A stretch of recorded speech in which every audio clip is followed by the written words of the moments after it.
চাঁপাইনবাবগঞ্জে SM একাডেমির পাঠ্য কার্যক্রম বিষয়ক মতবিনিময় সভা অনুষ্ঠিত হয়েছে।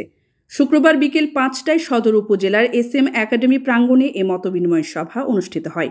অবসরপ্রাপ্ত বিচারপতি ও এসএম একাডেমির প্রতিষ্ঠাতা এমদাদুল হকের সভাপতিত্বে এতে প্রধান অতিথি হিসেবে উপস্থিত ছিলেন চাঁপাইনবাবগঞ্জ ৩ সদর আসনের সংসদ সদস্য ও জেলা আওয়ামী লীগের সাধারণ সম্পাদক মোহাম্মদ আব্দুল ওদুদ।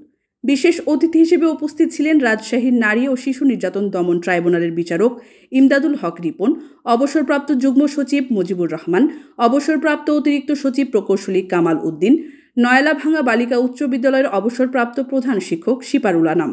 অনুষ্ঠান সঞ্চালনা করেন এম.এ. আজিম। শেষে দেশ ও জাতির শান্তি কামনায় দোয়া মোনাজাত করা হয়। স্বপ্ন না দেখলে মানুষ কখনোই কোনো কিছু বাস্তবায়ন করতে সম্ভব হবে। অনেকের স্বপ্ন অনেক আকাশচুম্বী হতে পারে, আবার অনেকের স্বপ্ন অনেক ছোট হতে পারে, কিন্তু স্বপ্ন মানুষের থাকতেই হবে। আমি আবার ছোটবেলার কথা বলে, আমি ক্লাস 6-এ আমি রাজশাহী শিশু স্কুলে ভর্তি হয়েছিলাম। তখন 1975 সাল, বঙ্গবন্ধু বেঁচে ছিলেন। তো রাজশাহী শিশু স্কুলে তখন নতুন ভবন হয়েছিল, হোস্টেলটাও নতুন আর একাডেমি ভবনটাও নতুন। তো সুন্দর লাগতো, সুন্দর রং করা ছিল। তো তখন ভাবতাম যে কখন আমার এলাকায় বা আমার মহারাজপুর বা আমার রানীহাটিতে কখন এরকম একটা স্কুল হবে।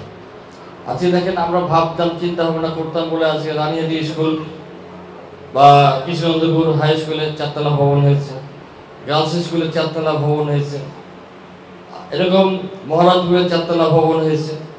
আমরা স্বপ্ন দেখেছি বলেই কিন্তু এটা বাস্তবায়ন করা সহজ হয়েছে।